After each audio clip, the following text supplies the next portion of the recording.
नूरा फतेही की कार का हुआ जोरदार एक्सीडेंट। नशे में शख्स ने कई लोगों को मारी टक्कर। सिर में आई चोट। मदद करने के बदले पैसे लेने की मेरी आदत नहीं। मुनव्वर फारूकी के आरोपों पर एल्विश यादव का करारा जवाब। दिनेश विजान ने फिल्म स्त्री को लेकर किया बड़ा खुलासा। बोले, लोग फिल्म के टाइटल को देख कर नहीं लगाना चाहते थे पैसे। खबरों में आगे बताएंगे आपको 7 सालों से नहीं की कोई फिल्म। उर्मिला मातोंडकर ने क्यों बनाई एक्टिंग से दूरी।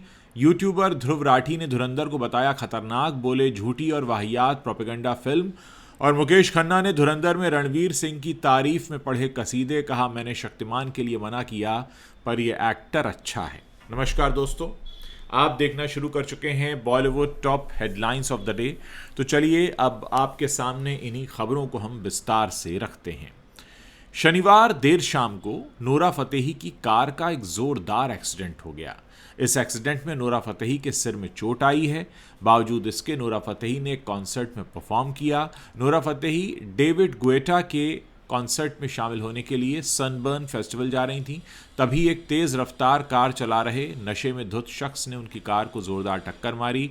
नूरा ने एक वीडियो जारी करके बताया कि एक शख्स ने नूरा की कार को टक्कर मारने के अलावा भी कई लोगों पर गाड़ी चढ़ा दी, जिससे कई लोगों को चोट आई है। इस टक्कर से नूरा फतेही के सिर पर चोट लगी। नूरा को तुरंत नज़दीकी हॉस्पिटल में ले जाया गया, जहां उनका सीटी स्कैन हुआ है। जांच में सामने आया है कि नूरा को कोई भी गंभीर चोट नहीं लगी है। डॉक्टर्स से सलाह के बाद नूरा सनबर्न 2025 में परफॉर्मेंस देने पहुंची थी। नूरा फतेही की तरफ से उस शख्स के खिलाफ शिकायत दर्ज करवाई गई है, जिसे टक्कर मारने वाले शख्स को, यानी जिसने टक्कर मारी थी, उसको हिरासत में ले लिया गया। एक्सीडेंट की खबर आने के बाद नूरा का सनबर्न में परफॉर्मेंस देने का वीडियो भी सामने आ गया। नूरा ने पूरी एनर्जी के साथ कॉन्सर्ट में परफॉर्म किया, जिसकी जमकर सराहना हो रही है। एक्सीडेंट के बाद नूरा ने अपने ऑफिशियल सोशल मीडिया अकाउंट से एक वीडियो शेयर किया, जिसमें उन्होंने कहा, मैं आपसे कहना चाहती हूं कि मैं ठीक हूं।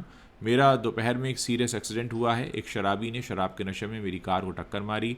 दुर्भाग्य से इम्पैक्ट बहुत ज़्यादा था। मेरा सिर विंडो पर जाकर लगा। कोई बात नहीं, मैं फ़िलहाल जिंदा हूं और ठीक हूं। एल्विश यादव एक बार फिर सुर्खियों में हैं। इस बार वजह कोई शो या वीडियो नहीं है, बल्कि उन पर लगे एनजीओ स्कैम के आरोप हैं। सोशल मीडिया पर चल रही चर्चाओं के बीच एल्विश ने चुप्पी तोड़ते हुए एक वीडियो जारी किया और साफ शब्दों में खुद को बेगुनाह बताया। उनका कहना है कि वो किसी की मदद करने के बदले कभी पैसे नहीं लेते और उन्हें बदनाम करने के लिए जानबूझकर ऐसी बातें फैलाई जा रही हैं। दरअसल एल्विश यादव ने हाल ही में सोशल मीडिया पर एक भावनात्मक वीडियो शेयर करके एक बीमार बच्चे की मदद की अपील की थी। बच्चा स्पाइनल मस्कुलर एट्रोफी नाम की गंभीर बीमारी से जूझ रहा है, जिसके इलाज के लिए करोड़ों रुपए की इंजेक्शन की ज़रूरत बताई गई थी।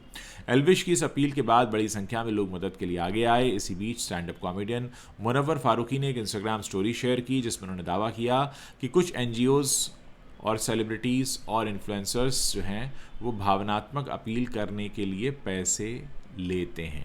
हालांकि उन्होंने किसी का नाम नहीं लिया, लेकिन सोशल मीडिया यूजर्स ने इस बयान को एल्विश से जोड़कर देखना शुरू कर दिया। इन आरोपों के बाद एल्विश यादव ने वीडियो के जरिए अपनी बात रखी। उन्होंने कहा कि वो आमतौर पर विवादों से दूरी बनाकर रखते हैं, लेकिन इस बार उन्हें जवाब देना ज़रूरी लगा। एल्विश के मुताबिक अगर कोई संस्था उन्हें पैसे दे रही होती तो फिर मदद की ज़रूरत ही क्यों पड़ती। उन्होंने ये भी साफ किया कि जिस कैंपेन को उन्होंने शेयर किया था उसके सभी डॉक्यूमेंट्स, डॉक्टर्स वगैरह की जानकारी और डोनेशन डिटेल्स पूरी तरह से सार्वजनिक थीं। एल्विश ने ये भी कहा कि भगवान की कृपा से वो अपने काम से अच्छी कमाई कर लेते हैं और ऐसे छोटे मामलों में स्कैम करने का कोई सवाल उठता ही नहीं है। उन्होंने आरोप लगाने वालों पर तंज कसते हुए कहा कि कुछ लोगों को बस दूसरों को नीचा दिखाने का बहाना चाहिए होता है। मैडॉक फिल्म्स पिछले कुछ वर्षों में बॉलीवुड के प्रमुख प्रोडक्शन हाउसेज में से एक बनकर उभरने लगा है, जिसका श्रेय काफ़ी हद तक इसकी हॉरर कॉमेडी यूनिवर्स की सफलता को जाता है, जो भारत के कुछ चुनिंदा सफल सिनेमाई यूनिवर्स में से एक हैं। मैडॉक की शुरुआत 2018 की फिल्म स्त्री से हुई थी। निर्माता दिनेश विजान ने खुलासा किया है कि उन्होंने फिल्म को खुद फाइनेंस करने का फैसला किया, क्योंकि कोई और इसमें शामिल होने को तैयार नहीं था। हालिया इंटरव्यू में मैडॉक फिल्म्स के प्रमुख ने अपनी हालिया सफल फिल्मों के बारे में खुलकर बात की। उन्होंने कहा, पिछले 3 साल हमारे लिए शानदार रहे हैं। नंबर 1 हिंदी फिल्म स्त्री 2 थी। किसने सोचा होगा, जब हमने पहली स्त्री बनाई थी तब कोई मुझे फंड नहीं दे रहा था, इसलिए मुझे इसे खुद ही बनाना पड़ा। उन्होंने आगे बताया कि हिचकिचाहट का कारण फिल्म का टाइटल था, जिसके बारे में दूसरों का कहना था कि ये चलेगा नहीं। महज 25 करोड़ रुपए के बजट में बनी फिल्म स्त्री ने दुनिया भर में 180 करोड़ रुपए की कमाई की और इसकी अगली कड़ी स्त्री 2 बनी जिसने 875 करोड़ रुपए से भी ज़्यादा की कमाई की, जिसमें अकेले भारत में जो रिकॉर्ड बना वो 601 करोड़ रुपए की कमाई का बना था। मैडॉक की हालिया फिल्म छावा भी ब्लॉकबस्टर साबित हुई। इसने दुनिया भर में करीब 800 करोड़ रुपए से ज़्यादा की कमाई की। 90 के दशक की एक्ट्रेस और रंगीला गर्ल के नाम से मशहूर उर्मिला मातोंडकर लंबे वक्त से एक्टिंग फील्ड से दूर हैं। 1995 की फिल्म रंगीला से इन्हें रंगीला गर्ल का नाम मिला था, टाइटल मिला था और उसके बाद उन्होंने कई शानदार फिल्मों में काम भी किया, लेकिन उर्मिला को एक अरसे से दर्शक बड़े पर्दे पर नहीं देख पाए हैं। लोगों ने कयास लगाया कि वो बॉलीवुड छोड़ चुकी हैं।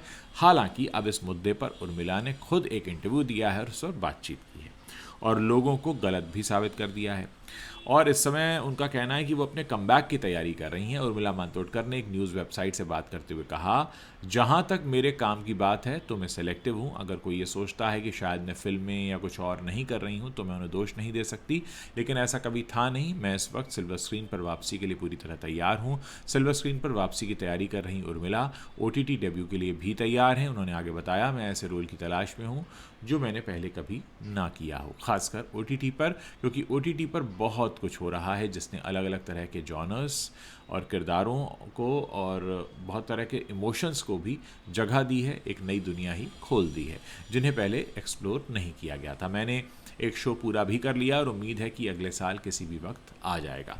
तो कुल मिलाकर उर्मिला मातोंडकर को बहुत जल्द उनके चाहने वाले अब स्क्रीन पर देख पाएंगे। फिल्म धुरंधर की पूरी टीम जहां सक्सेस एंजॉय कर रही है, वहीं दूसरी तरफ यूट्यूबर हैं ध्रुव राठी। इन्होंने इस फिल्म को एक खतरनाक प्रोपेगेंडा और झूठी फिल्म बताया है। ध्रुव ने पहले भी फिल्म को वायलेंस से भरा बताया था, लेकिन अब नए वीडियो में ध्रुव ने फिल्म की बुराई करते हुए इसे खराब तरीके से बनी फिल्मों से भी ज़्यादा खतरनाक बताया है। ध्रुव ने वीडियो शेयर किया जिसका टाइटल है रियलिटी ऑफ धुरंधर। उन्होंने फिल्म को झूठा और वाहियात प्रोपेगेंडा मूवी बताया। ध्रुव बोलते हैं कि फिल्म काफ़ी अच्छे से बनी है और कहा कि ये बहुत खतरनाक है। इतना ही नहीं, उन्होंने ये भी कहा कि द ताज स्टोरी और द बंगाल फाइल्स भी इतनी खतरनाक नहीं थी क्योंकि वो बकवास फिल्में थी, लेकिन धुरंधर एक एंगेजिंग फिल्म है। ध्रुव राठी आगे बोलते हैं कि दिक्कत ये है कि धुरंधर बार बार ये बता रही है कि ये रियल इवेंट से इंस्पायर्ड फिल्म है। यही उधर ट्रेलर में बताया गया कि 26/11 अटैक के रियल फुटेज को भी इसमें दिखाया गया है। इसमें आतंकवादी और उनके हैंडलर्स की कन्वर्सेशन को भी यूज़ किया गया है। इसमें पाकिस्तान के लियारी के रियल लाइफ गैंगस्टर्स और पुलिस का भी इस्तेमाल किया गया है। आपको बता दें कि इससे पहले ध्रुव ने वीडियो की अनाउंसमेंट करके ये कहा था कि वो फिल्म को बर्बाद करने वाले हैं। खैर, अभी तक इस पर फिल्म के डायरेक्टर आदित्य धर या मूवी के किसी भी मेंबर का कोई रिएक्शन नहीं आया है, लेकिन ध्रुव का कहना है कि ये फिल्म जो है एक प्रोपेगेंडा है। मुकेश खन्ना ने फिल्म धुरंधर की तारीफ की है। इससे जुड़े हर एक शख्स की उन्होंने वाहवाही की है। फिल्म का रिव्यू करते हुए मुकेश खन्ना ने बताया कि इसमें रणवीर सिंह भी उनको अच्छे लगे।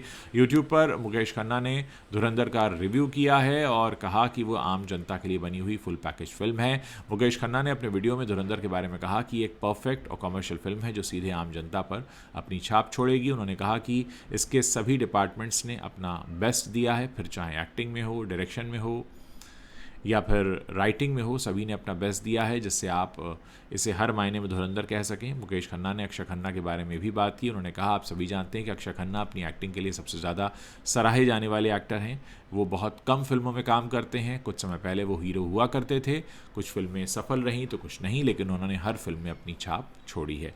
इस फिल्म में न सिर्फ उन्होंने अपनी छाप छोड़ी है बल्कि सारे कॉम्पिटिटर्स को भी पछाड़ दिया है। सिनेमा के इतिहास का जिक्र करते हुए मुकेश खन्ना ने अक्षय के इम्पैक्ट की तुलना पहले के दिग्गज विलन से की। उन्होंने कहा, ऐसी बहुत कम फिल्में हैं जिनमें विलन की तारीफ हीरो से भी ज़्यादा हुई हो। मुकेश खन्ना ने आगे कहा, मैं इस मूवी के हीरो धुरंधर रणवीर सिंह की तारीफ़ करना चाहूँगा। आप कहेंगे कि मैंने उसे शक्तिमान का किरदार निभाने नहीं दिया।